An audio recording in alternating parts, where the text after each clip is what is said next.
Hey everybody, welcome back to Art Unboxed. I'm Carla, and this is my helper, Lola May. Lola May. She's gonna help us with a dish today. What's it called? Beans and greens. Beans and greens, okay? So let me explain the ingredients before we get started. So the vegetables that we have today that we received from our CSA box are some nice hearty collard greens and then just a simple onion. So since we're not working with a whole ton of vegetables, we want to extend these simple greens to something a whole lot more. So we're going to use a few canned ingredients, which everybody thinks is a no-no, but it's really not. These aren't super processed. They're just a variety of beans, some vegetable stock, a can of condensed tomato soup, some Jiffy Mix, and then this amazing ingredient that I found recently, which is chili beans. And these are such a good investment because they have all the seasonings and spices in them that we need. So that way you don't have to invest in anything else. You don't have to pull anything out of your cabinet. This has all the flavor that we're looking for. And what else do we have there? And an egg. An Always egg. need an egg. Always need an egg. So Lola's gonna get started on tearing up the greens into bite-sized pieces. This is a great task for little hands, right? And I'm helping my mom today. Yes, you are. So we're gonna do this. I'm gonna show you how to do these greens, okay? I think We wanna get rid of this thick stem part because it's just not really super pleasant to eat. It doesn't really cook down that great. And since, I get it. okay. And then you're gonna tear these up into like bites, okay? And toss them in the bowl.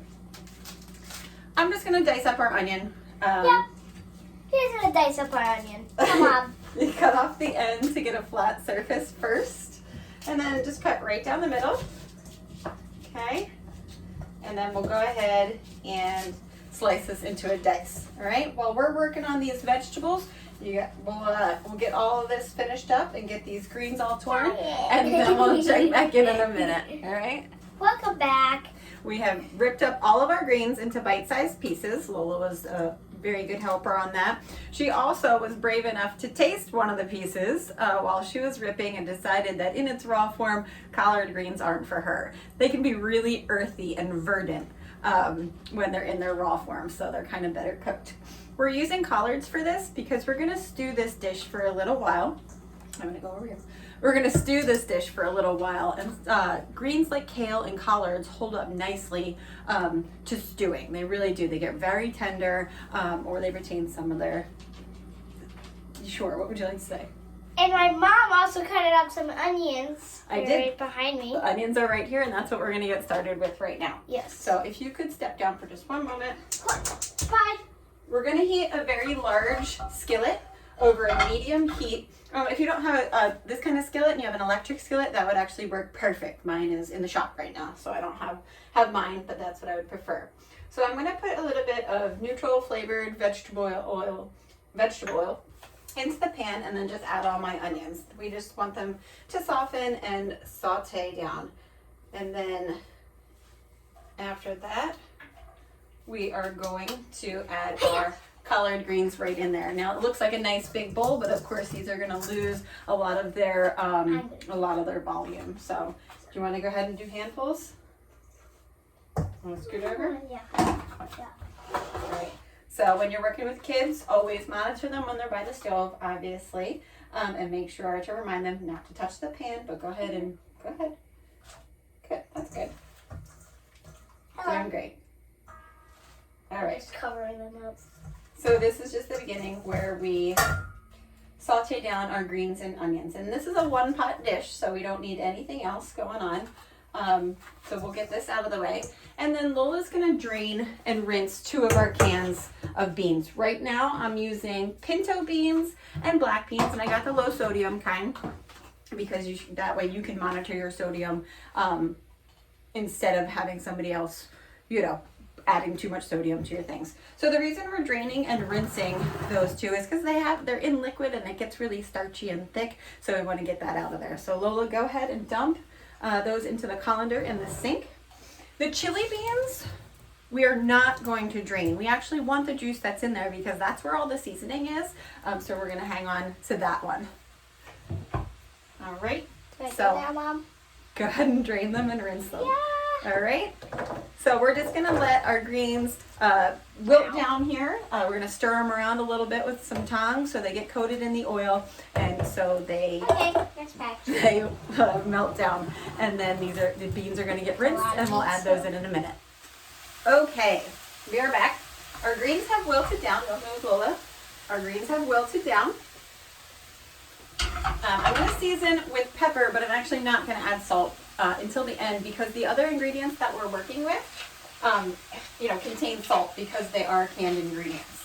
So just pepper and maybe a tiny splash of our vegetable stock to help them wilt a little bit more. Lola, what are you snacking on? Beans. I tried a couple during it, and I'm eating them. We'll save some for the rest of us, okay? All right. So we're going to add a few things into our pan now. Lola, if you could step down, please. All right. Bye, everybody. We're going to add our chili beans with all of that liquid. Oh, they're a little thick there. Just got to grab a spoon to get all the good stuff out. So these canned items I got from my local Dollar General, actually, and you can probably find them at the corner store as well. And each can was on sale was 50 cents. And then my Jiffy Mix, I'm going to rinse this out with a little bit of vegetable stock to make sure that we get all that good stuff at the bottom of the can. Okay, just a tiny bit. My Jiffy Mix was also about 55 cents. So all told, we did not spend a lot of money. You can get vegetable stock at a corner store or dollar store as well. I think the last time I bought one, it was $1.29, and then you have a little bit left over, so you can use it in another dish. All right, so I'm adding the condensed tomato soup here, and then I'm gonna fill this whole can with vegetable stock to sort of just like rinse it out, and then to add to the rest of our cooking liquid. And I'll give a little stir to scrape the sides. Okay. And pour all of that in so we make our little stewing base. The beans are also going to go in right now as well. And I'm going to stir this up while Lola makes our cornbread drop dumplings. So we're using cornbread mix here because it's got everything we need in it already. Hello. It has everything we need in it already. And then all we need is 1/3 of a cup of milk and 1 egg to stretch that out. So this is a great dish if you really love cornbread, but maybe your oven doesn't work or you don't want to turn on the oven, because we're going to make sort of like very soft cornbread, like drop biscuits right on top of our skillet here. So Lola, if you could crack the egg a little harder. There you go, careful. This is always a fun task for her. There you go. Perfect. I'll take your shells for you. And then just dump that whole box in there. Seriously? Yeah, dump it in. That's crazy. Is it? No.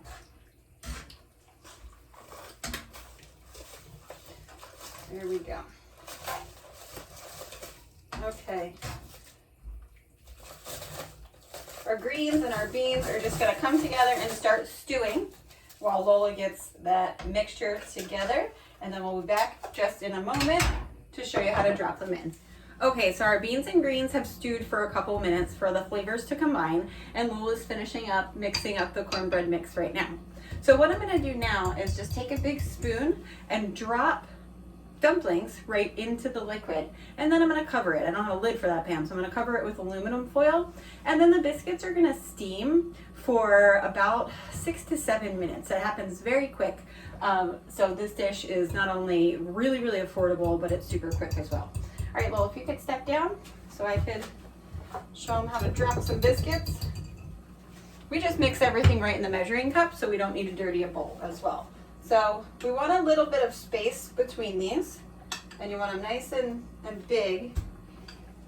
So just try to space it out so it doesn't come together as one big biscuit topping, but if it does, then it does. Yum. You can get anywhere from 8 to 10 biscuits out of this. I know it seems like a weird thing to do with corn muffin mix, but it's honestly awesome. Okay, 1, nice big last one there. I'm gonna add a little bit to the two there. Okay, sure, why not? Okay, great. So then I'm gonna take my foil, they don't have a lid, and cover it as tightly as possible so the steam doesn't escape. And I'm gonna set a timer for 6 minutes, and we'll check at 6 and we'll see how it's going then. All right, so go ahead and take yourself a 6-minute break and we'll be right back. Yes, yes. And welcome back. We're back. We're putting this stuff into a bowl, as you can see. And we're both gonna taste it, right? Yes. I'm gonna step down for this one. And since my mom's gonna pull off the top, there's gonna be a lot of steam. I'm gonna step back. Maybe the alarm's gonna go off, or I don't think the alarm's gonna go off, but you can step back now. So Lola is right. There's a lot of steam building up underneath this foil. So when we take it off, we wanna do it very carefully and open away from us, because the steam will billow out, and steam burns are absolutely awful. They're some of the worst out there. So it did end up going about 8 minutes. On the biscuits, because some are a little bit more dense than others. So it can fluctuate depending on how big your biscuits are. Okay, so carefully remove the foil. There was a little sticking to the foil, but that's okay. So there we go. Look at this big old pot of beans and greens and cornbread biscuits. Okay, these look amazing. This dish costs less than $4 to make, because we got our greens and our onions from our CSA box, and then everything else I got on sale for super cheap. So this is less than $4, and there's 9 biscuits in there. So it's less than 40 cents per serving. So this whole meal costs less than $4, and it's super hearty and super filling. So we're gonna scoop some out, and you can top this with whatever you'd like. Honestly, I'm gonna do a little shredded cheese on mine. You could do some jalapenos, some diced raw onion, some hot sauce, some sour cream, something like that. So this dish is really warm and hearty, and it just reminds me of the fall. It just has the scents and the smells, and it makes me think of coming inside after a rainy day and having like a big pot of chili beans. So that is our haiku inspiration. It's autumn and the transition into fall, and maybe that's, for you, the crunch of leaves on the ground, the smell of a warm pot of chili cooking, your favorite hot beverage, or something like that. But I'm gonna go ahead and dish this up, and we are gonna go ahead and taste it, right? So this is the entire dish after we've taken the foil off. The biscuits are nice and fluffy and completely cooked through. We're gonna go ahead and scoop. Yes, we are. Underneath a biscuit to get a good portion of those beans and greens placed right into a bowl there. I'm gonna go back for a little bit of juice to put in there too. Okay, Lolo, could you sprinkle me? There we go. We've got a good sprinkling and some cheese stealing going on, of course. We're back. We're trying this on film. So we're gonna go ahead and dig in. It's very hot. So Lola, please be careful and remember to blow on it. The perfect bite here is a little bit of greens, a little bit of beans, and a little bit of biscuit, which you just got cornbread biscuit. So super hot. It's good. I like the biscuit the most. Are you gonna try the bean part too? You're eating raw beans. So yeah, this quick, easy, one pot, very affordable dish is really hearty and will feed your whole family, or maybe just you for the entire week. So remember, our haiku prompt is autumn, and always remember to what, Lola? Eat your art. Eat your art.